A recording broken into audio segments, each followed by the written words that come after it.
This year's PHCC Connect show was in Birmingham, Alabama.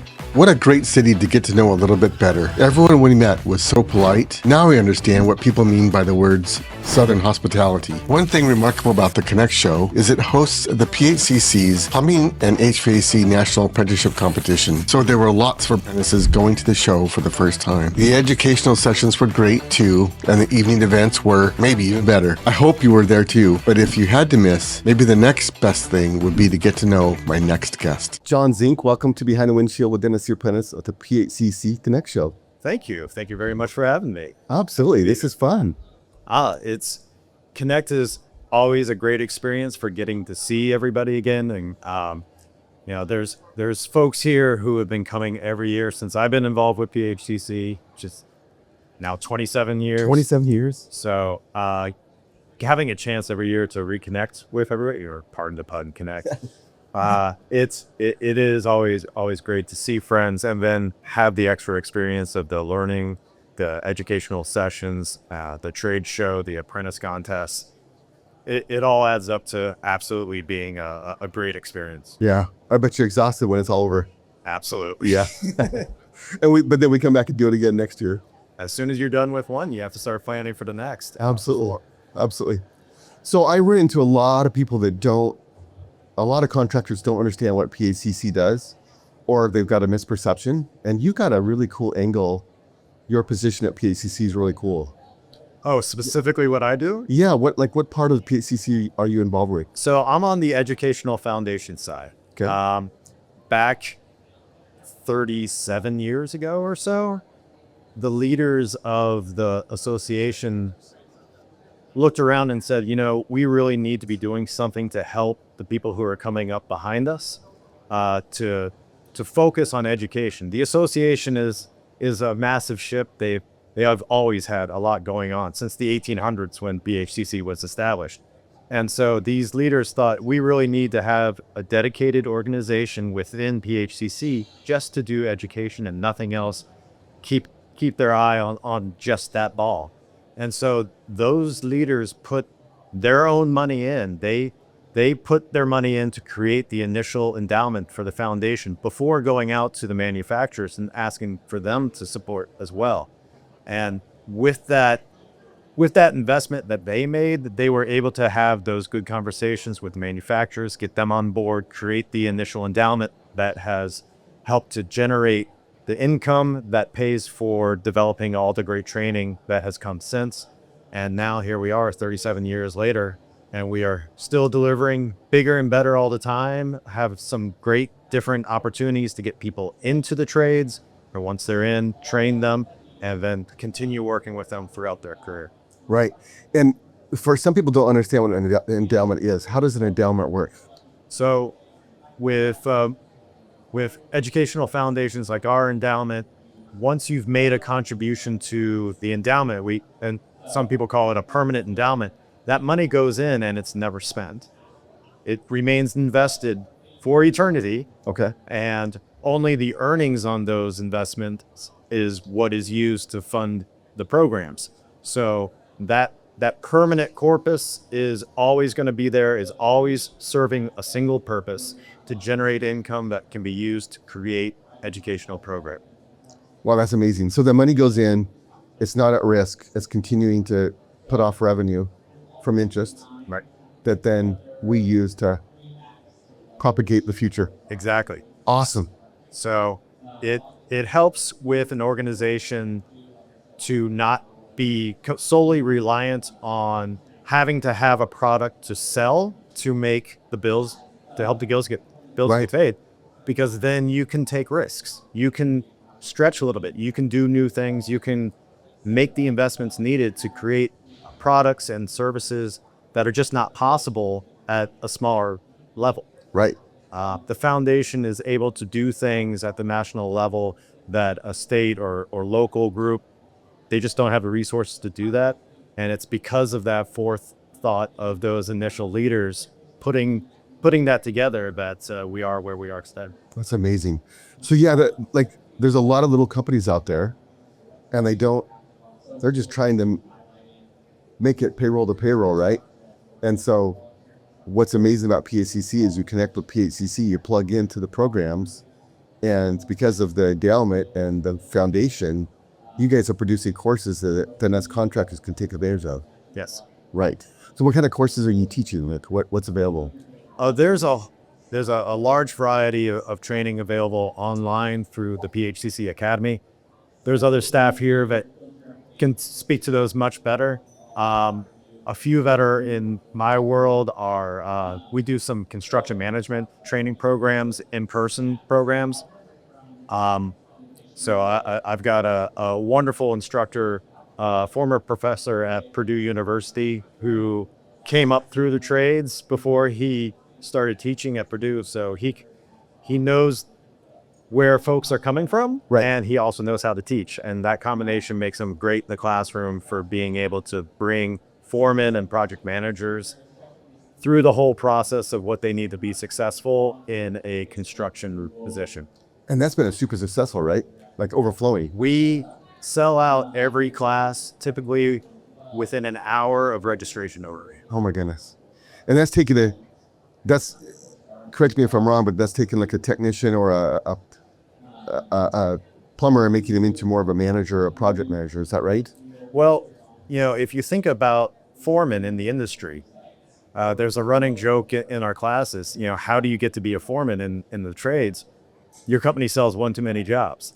Yes. And all of a sudden, you need a foreman, you look around, and whoever your best performer is, they suddenly get a different color hard hat and their management.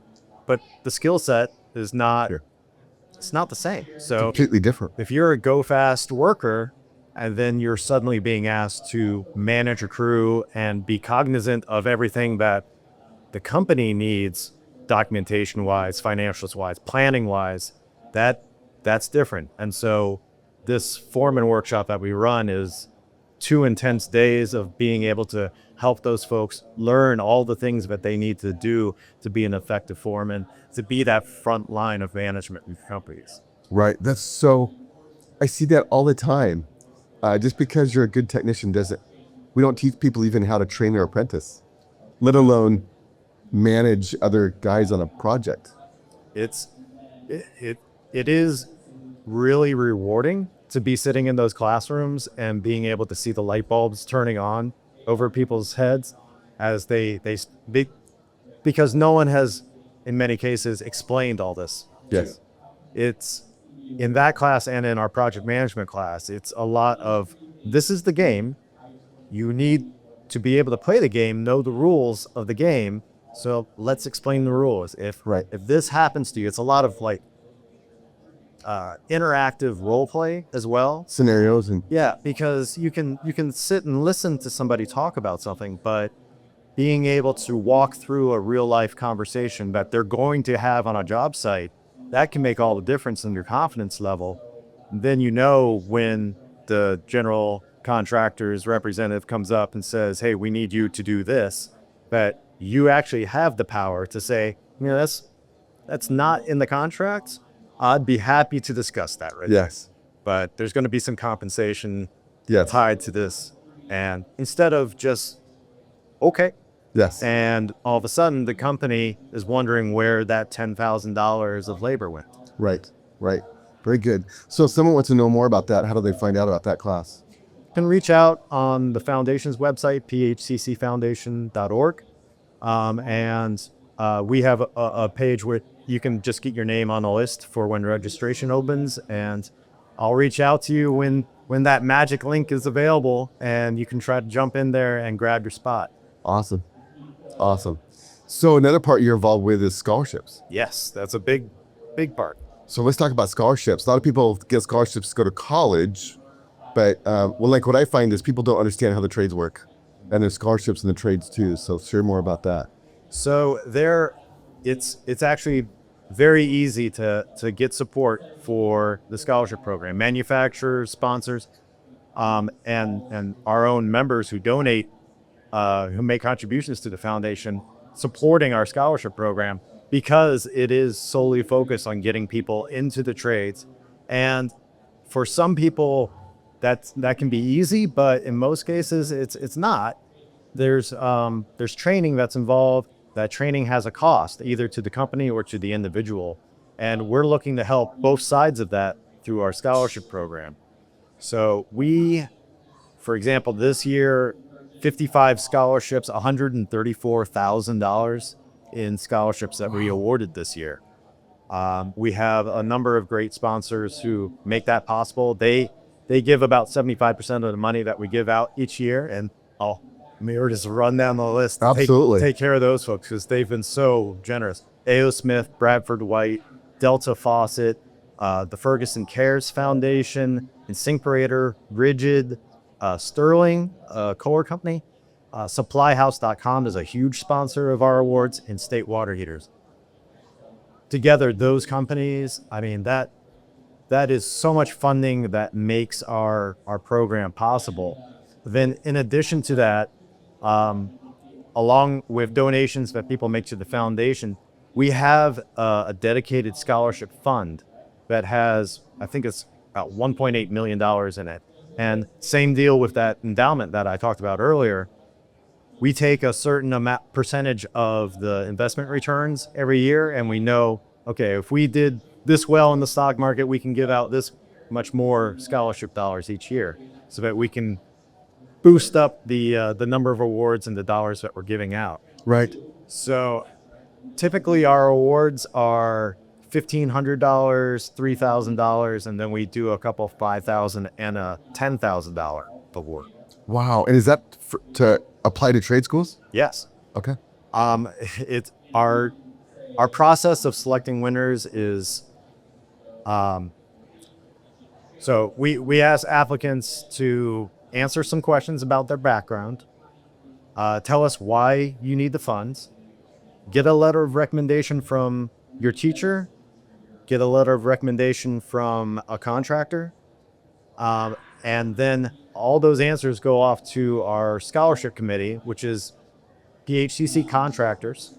They look at all those answers, they score it, and whoever gets the best scores gets the most money. So, for example, this year, an apprentice out of Indiana, she got our highest score. She is getting that $10,000 scholarship. Wow. So what was remarkable about that? Like, you hear a lot about like how to apply for scholarships and stuff. Like, how do you get the $10,000 scholarship? You know, What's the prize? It's being a very good storyteller. You know, your own individual circumstances are going to vary, and that plays into it as well. If the committee is reading those applications, if you can imagine reading through, we had 155 applicants this year. Wow. And you're a committee member, you're reading through 155 applications times 5 essay answers. Yes. So it's hundreds of pages. You've got to stand out. So I thinking about the if you have 55 winners, that means you have 100 people who did not win. Those folks who didn't win, those are the folks who are giving the very short answers. They're not. You got to put some heart and soul into your answers. You got to compete for it. But why do you need a scholarship? Oh, because I need the money. Yeah. No. So the people who are getting the top awards, they tell a good story. They have something in their experience that they can talk about. You know, I've been working in the trades. I'm working for a family business. This is something that I've always wanted to do. I really want to help out my parents. I really want to. Or you can have situations where someone's tried something else for a while. They've done some other career and it didn't work out. Right. And they somehow stumbled into this great thing called the trades. Yes. And they've decided, okay, I need to get trained so that I can be in this business, but this is my second, maybe my third try at a different career. I already have a mortgage maybe that I'm trying to pay. I have a family I'm trying to support. I need to pay for the apprenticeship classes, and I just don't have that on top of everything else. That's why I need a scholarship to help make sure that I can get into this trade and that I can be successful at it with professional training and not just kind of winging it. Right. So having those kinds of stories makes a huge difference in where you're going to land in the evaluations. Awesome. So is there more money every year, or is it about the same amount, or how does that work? It varies. We have sponsorships that come and go depending on circumstances. The economy always Sure. has something to say about it. But it's been fairly consistent in growth. I was looking at some numbers earlier, and just over the last 10 years, since 2014, we've given out $1.2 million, over 500 scholarship awards. Wow. In 2014, it was 23 scholarships, Okay. $60,000. So just in that last 10 years, now we've doubled the number of awards, we've doubled the amount of money. Awesome. And of course, we're always looking to continue to grow that in whichever way we can. That's one of the things that we do here at Connect, is ask folks to continue making donations to the foundation to help support what we're doing. And some of that funding is, of course, going to help the scholarship program and making sure that we can help those young and not so young folks into the trades. Yes, that's one thing we're seeing. There's a lot more that there were some apprentices at the competition that were probably in their early 40s. Yes. And I saw that in some of our scholarship winners as well. There's gray hair. They have more gray hair than I do. Yeah. And actually in their thank you notes, because part of the process of finding out where to send the scholarship winners checks, Right. I always ask them, there's there's sponsors that made your award possible. Can you please write a little thank you note to those Right. folks? And so I've got dozens and dozens of thank you notes from those scholarship winners. And those older apprentices that are getting the awards, they write some of the best thank you notes because they are so appreciative. They're saying, thank you for giving an older guy like me a chance Right. to get into the trades. I discovered this later than I should have, and Right. I'm really enjoying it. And I can appreciate the fact that folks are willing to help me out. Yeah, I think that's awesome. I get a comment a lot on my social media that I'm too old to be an apprentice. I'm like, well, how old are you? And they're like, 35. Like, you're not too old. No, No, we need you. We need you. Like, we need the maturity as well. absolutely. If you're a business owner and you have to teach fewer life lessons in an Yes. employee, that is appreciated. Right. 100%. Like, an 18-year-old's got lots of future, but they've got a lot to learn as well. Yes, And so having a mix, there's nothing wrong with that at all. absolutely. Absolutely. Very cool. So, how is it all year long, or is there a deadline for the scholarships? How does that work? Yeah. So the scholarship program, the applications open up in January, and we start promoting that on our social media, our newsletters, reaching out to trade schools, reaching out to community colleges.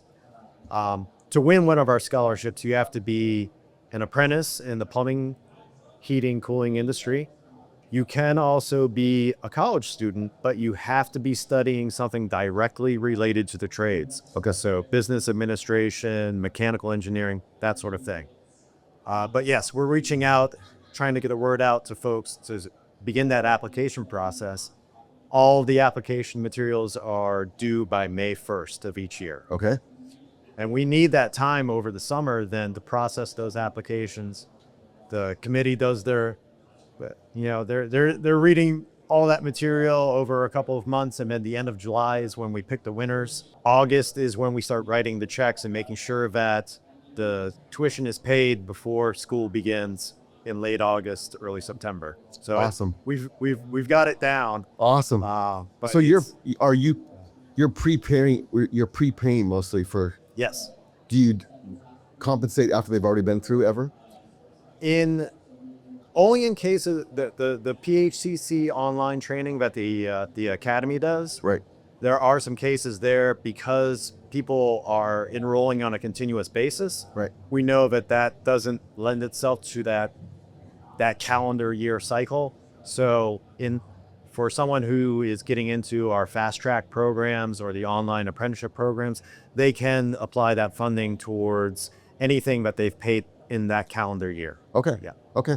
And the money doesn't just come directly to the recipient, it goes to the school, right? Correct. And that's a very specific very intentional setup for that. Sure. Because the people who donated those funds want to make sure that 100% absolutely it is going towards the intended use, Yes. the tuition, the required fees for their training. So yes, we send the checks directly to the schools. That also, you get into like tax issues if you're getting income. So all of that's avoided. No, we send the money to the schools, and that way we make sure that everything is taken care of and that it's going towards the intended use. Awesome. So, and what's the website again to apply for a scholarship? PHCCfoundation.org, and it's right, one of the links on the homepage there will take you right to the scholarship program. And it starts January 1st and ends May 1st. Correct. Awesome. So apply for your scholarships, right? Yes, absolutely. And even, in cases where the business is paying for the apprenticeship school, the training for the apprentice, we still want those companies to have their apprentices apply for those scholarships, because that will free up training money that they can use to train additional technicians, additional apprentices. And, it just relieves some of the burden on the company, some of the risk as well for bringing on new talent. If we can help get more and more people into the trades, it just benefits everybody. Yeah. Awesome. John, thanks for doing what you do, and thanks for being on the show. Thank you for having me. You got it. Well, that's a wrap. I hope you enjoyed the podcast and you are inspired to go to a show near you, or even put next year's PHCC Connect show on your calendar. It will be in Grand Rapids, Michigan, October 27 through 30, 2025. Don't forget to subscribe to the podcast to stay up to date with trade show guests and all things apprenticeship and blue collar.